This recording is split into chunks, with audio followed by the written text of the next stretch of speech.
안녕하세요. 팀넘나입니다. 8월 13일 MLB 메이저리그 분석 총 16경기 중 5경기 준비했습니다. 프로토 63회차 대상 경기이고요.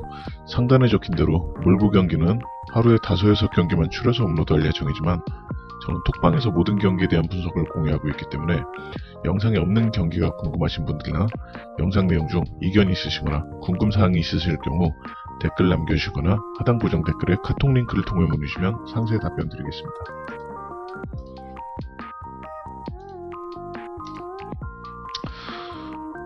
자, 첫 번째 필라델피아와 LA 다저스. 다저스 우승. 아, 좋네요. 다저스. 분명 프라이스가 마운드에 있는 동안까지는 원사이드하게 안 가고 팽팽하게 가겠다까지는 예상했는데 이거 필라델피아의 노림수가 자충수가 됐네요. 날씨 때문에 중단 뒤에 나오려고 깁슨 앞에 다른 선수들을 붙이고 나섰다가 호되게 터졌네요. 타격에서 압도하고 있는 다저스인데 제가 어제 경계 말씀을 드린 부분이 있죠. 3차전은 미치 화이트가 선발로 나서면서 사실상의 불펜데이가 또다시 이어질 거라고요. 그럼 사실상 다저스는 3경기 연속 불펜데이 하고 있는 겁니다. 지금 다저스 불펜이 있는 자원들로 최대한 관리는 잘 되고 있지만 이번 시리즈 동안만큼은 그래도 참 고생이 많은데 지금 분위기야 좋지만 경계는 해야죠. 그래서 타격으로 이 승패주의를 함김시킨 다저스의 승을 기본으로 보긴 하지만은 다득점으로 눈을 싹 돌려봅니다. 어차피 필리스도 불펜데이 운영하는 마당에 불꽃놀이 한번 보자 이거죠. 네. 그래서 다저스의 승과 저는 오버 쪽으로 한번 포커스를 실은 픽을 추천해봅니다. 시애틀 텍사스. 자, 시애틀 불펜이 2번 연속 실수를 하진 않죠. 텍사스 상대로요. 자존심 회복에 성공한 시애틀이고요. 어제도 말씀드렸다시피 근래 텍사스를 기계적으로 거르고 있는데 이 기계적으로 거르고 있는 걸 넘어서 텍사스에 배팅하게 할 요소는 내일도 없습니다. 선발 맞대결에서 폴티뉴비치가 그래도 시애틀 상대로 콜스는 해주지 않을까 하는 기대, 여기까지 있는 게 사실입니다. 네, 사실인데 텍사스의 암울한 투수진보다 암울한 것은 퀴즈입니다. 자, 텍사스 타선이다. 그죠? 폴티가 선발이 콜스 한다고 해서 이길 것 같지가 않은 팀이 텍사스이기 때문에 언더까지 만들어줄 수 있어도 승리는 아니죠. 자, 6가지의 선택지가 있습니다. 승, 패, 마엔, 프렌, 언더, 오버. 6가지 선택지 중 가장 먼저 제외되어야 할 것은 시애틀의 마엔이고, 시애틀 승, 언더, 텍사스 프렌, 오버. 텍사스 역승순으로 좋아 보여서 저는 딱 앞에서 2자리만 잘라서 저는 시애틀 승과 언더픽을 같이 준비해 내놔봤습니다. 제 기준으로 이렇게가 가장 괜찮아 보였습니다. 자, 애틀랜타와 신시내티. 3연승에 성공한 애틀랜타, 3연패에 빠진 신시내티입니다. 그럼에도 아직 신시내티가 계속 꿈틀대고 있고 기세가 꺾인 거라 생각되진 않는데 애틀랜타가 진짜 더 끈덕지네요. 아쿠냐를 비롯해 투타 직전 자원들이 대거 빠져있는 상황에 데려온 자원들을 진짜 200% 써먹는 느낌이랄까요? 근데 이 마지막 경기, 이건 조심해야 되지 싶습니다. 바로 선발 때문인데 올 시즌 데뷔 루키 두 선수의 맞대결입니다. 애틀랜타의 카일 뮬러는 데뷔 이후 단 한 번도 6이닝 이상 먹어본 적이 없어요. 떡대 보시면 아시겠지만 피지컬을 바탕으로 한 스터프야 있는 선수인데 주어진 이닝이야 확실히 막아내주는 모습을 보이는데 이 친구 제가 볼 컨트롤에 대해서 약점이 있다고 제가 몇 번 말씀드렸던 것 같아요. 그렇기 때문에 스스로 이닝을 못 먹는 모습이 많이 나오는데요. 그렇다면 불펜이 걱정이다, 그죠? 지금 애틀랜타 불펜 상황이 마잭 연투, 스미스 연투, 잭슨 연투. 그래도 어떻게 꾸려나갈 수는 있겠습니다만은 이 신시내티와 더불어 뒤에서 터져도 이상할 것 하나 없다 생각되는데 신시내티가 내보낼 선발 구티에르즈는 신시내티 상승세 속에서 계속 6-7이닝 1-2실점하는 에이스페이스인데, 이렇다면 이거 애틀랜타가 수입전에서 찜찜하다 싶은데요. 근데 그럼에도 불구하고 어제보다 배당을 더 낮춘 애틀랜타입니다. 오즈들이 뭘 본 걸까요? 전 못 봤습니다. 못 봤어요. 앞서 말씀드렸다시피 신시내티가 기세가 꺾이지 않고 계속 꿈틀대고 있다 말씀드렸으니까요. 그래서 이 경기에 저는 뚝심 있게 어제 신시 역승을 예상한 건 틀렸는데, 꼭 신시내티 픽을 가져가라고 말씀드리진 않습니다. 다만 오늘 수입 경기들도 많고 조심해야 하는 날인데, 애틀랜타 한번 피해보시라 생각하시는 분들이 있으시면은 한번 피해보시라, 그 정도 말씀은 제가 드릴 수 있겠습니다. 네, 그래서 저는 신시 역승, 신시 1.5 프랜승 같이 내놔봅니다. 자, 화이트삭스와 뉴욕 양키스, 시즌 두 번째 맞대결 시리즈이자 시즌 네 번째 매치업.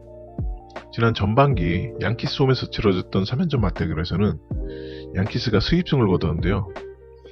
화삭이 홈에서 대갚아줄 수 있을지라고 대본을 썼는데, 이거 제가 코멘트를 잘못 썼어요. 화삭 홈이 아니고 중립구장인 필드 오브 드림스에서 펼쳐지는 경기인데, 자, 일단 보자고요. 일단 기선제압은 세게 갈만합니다. 어제 제가 프리뷰하고 난 뒤에 화삭이 선발이 변경을 했죠. 원래는 오늘 등판이었던 랜스린이 내일로 연기를 했습니다. 양키스 입장에서는 안 좋은 소식이죠. 랜스린과 더불어 같이 사이영 경쟁하는 게리콜도 이번 시리즈 중에 등판하는데, 서로가 같이 선발 맞대결을 치르진 않지만 각자 사이영 후보들이 나오는 경기에 일단 선발 무게감이 실려진달까요? 이게 사실이죠. 여기 양키스는 아직도 영입에 대한 물음표를 지우지 못한 히니가 등판. 양키스에서 갱생할 여지는 두고 봐야겠지만, 일단 에인절스에서는 요 몇 년간 못 살렸죠. 선발을 보고 가야죠. 화삭의 승리를 예상하는데, 다만 변수는 아까 말씀드렸다시피 필드 오브 드림즈라는 중립구장에서 경기 펼쳐집니다. 동명의 유명한 영화가 있는데 거기에서 착안된 이벤트 게임입니다. 옥수수밭에서 경기하는 거죠. 중립구장이지만 화삭이 호스트가 되는 이유에는 영화에서 배경인물들이 화삭이기 때문인데요. 뭐 이런 것도 알고 보면은 더 재밌죠. 영화 자체도 재밌습니다. 케빈 코스트너가 주연으로 나오고. 자, 근데 이 구장에서 치르는 게 왜 변수인가? 일단 화삭이 호스트이긴 하지만 서우도 놈도 아닌데다 구장 설계 구조나 위치, 참고로 이 위치가 쿠어스필드, 최고 높죠. 체이스필드, 선트러스트 다음으로 높은 고지대라고 합니다. 뭐 쿠어스가 원체 압도적으로 높은지라 2, 3위와의 차이는 고만고만 하겠지만요, 고지대에 있다는 것, 그리고 이런 거 고려하면은 투수들이 힘들 거라 예상하거든요. 뭐 이벤트 경기라고 선수들이 대충 하는 것은 절대 아니지만은 선발에 앞서 이기겠다, 뭐 상대 타선을 누르겠다, 이런 것과 달리 의문의 타격전으로 갈 여지 분명 있습니다. 무시할 정도는 안 돼요. 자, 사이영 예비 후보들이 과연 필드 오브 드림즈에서 잘 살아나갈지 변수가 있지만, 일단 화삭의 정배당 받는 거에 이견은 없습니다. 그렇기 때문에 화삭승 그대로 굳혀봅니다. 자, 마지막 경기 LA 엔젤스와 토론토. 그렇죠. 어제는 운이 안 따랐고 이렇게 이기는 게 맞죠. 토론토 투수진도 좋았고 스코어답게 완승을 따낸 토론토입니다. 이 운이 내일도 토론토를 따를지는 모르겠다만 오타니를 상대로 운만을 갖고 이길 수는 없겠습니다. 뭐 토론토 타선 살벌합니다만 투수 오타니의 페이스도 살벌하거든요. 후반기 손에 꼽을 활약을 이어가고 있는 오타니입니다. 진심 맞대결인데 이거 뭐 예측 불가죠. 사실 뭐 팀의 에이스 책무를 맡고 있는 투수라면 상대 타선이 강하고 약하고를 떠나서 자신과의 싸움에서 지냐 이기느냐인데 그걸 제가 알 도리가 없죠. 때문에 배당 먼저 쓱 확인하고 왔는데 역배당이네요. 에인절스가. 이러면 가치는 있죠. 에인절스 홈 플러스 역배당 플러스 에이스 등판, 이 세 박자가 맞아 떨어진다면 일단 배팅 뻐그러지건 들어오건 배팅은 해볼 가치가 있습니다. 무조건 항상 가치가 있어요. 근데 에인절스랑 오타니만 언급하는 거는 언급하고 베리오스 언급을 안 하면 무시하는 처사죠. 최상위 유망주들 주고 데려온 만큼의 활약을 해주고 있는 베리오스입니다. 오타니와의 선발 맞대결 동일 실점으로 무력화시킬 수 있을 베리오스입니다. 아니 사실 오타니를 먼저 얘기할 게 아니고 베리오스를 먼저 얘기했어야 맞죠. 예. 부상만 없다면 이미 상당히 검증된 투수 베리오스니까요. 오타니의 스타성 때문에 말씀을 먼저 드렸는데 베리오스를 먼저 얘기했어야 맞습니다.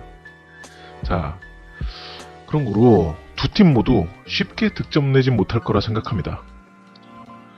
선발 제외 남은 전력에서 당연히 핵바다를 보유한 토론토가 우세한 거 아니야 싶지만 그렇다고 토론토의 배팅 나가기도 쉽지가 않습니다. 왜냐? 중요한 거예요. 잘 들으세요. 에인절스가 홈에서 수비를 바탕으로 선발을 도와준다면 근데 그 선발이 오탄이라면 토론토가 초반부터 득점 뽑기는 어렵고 토론토는 점수를 내야 할 때 못 내고 질질 끌린다면 그런 토론토는 뻐겁게 경기하는 팀이죠. 자, 왜 그런가? 왜 토론토는 이렇게 내야 할 때 못 내고 질질 끌려다니다 보면 경기 어렵게 하는가? 그거에 대해서 전 세 가지 예를 말씀드릴게요. 짜내기 점수는 한계가 있는 타격 스타일이기도 하고 이 팀 전체적으로 그리고 코어들이 마이너 때부터 지적되어 왔던 수비 그리고 흐름을 타거나 바꾸게끔 이 집중을 유도해줄 베테랑의 고리 요런 요소들이 겹쳐져서 토론토가 그런 게임들을 못하는 거라 생각하는데요. 이런 경기 예상된다면 두 팀의 승패보다는 저득점 게임을 보는 게 저는 어떨까 싶습니다. 물론 아까 말씀드렸다시피 에인절스의 그냥 역배당 배팅 가치 분명히 있습니다. 분명히 있어요. 근데 전력상 보면은 토론토 승도 맞는데 위험하다. 그렇기 때문에 차라리 저득점은 어떤가 싶어요. 그럼 마음도 편하죠. 아무나 이겨라 하고요. 그리고 저득점 게임 에인절스 홈에서 오타니와 베리오스 두 선발이 붙는다면 충분히 가능하다 싶은 기준점이기도 하고요. 자, 이상으로 8월 13일 MLB 메이저리그 프리뷰 총 5경기 분석 마쳤고요. 영상에 없는 경기가 궁금하신 분들은 하단 고정 댓글에 카톡 링크를 통해 보시면 제가 상세 답변으로 안내 도와드리겠습니다. 개인적으로 영상에 담고 싶었는데 못 담은 경기들이 아쉬운 경우가 참 많아요. 그런 경기들 궁금하신 분들 꼭 한번 문의주시기 바라고요. 영상 시청해주신 분들 감사 인사드리며 유익하게 봐주셨다면 구독과 좋아요, 알림 설정까지 잊지 말고 부탁드리고요. 저는 내일 9개 프리뷰로 돌아올 것 약속드리며 이만 마치겠습니다. 편안한 밤 되세요.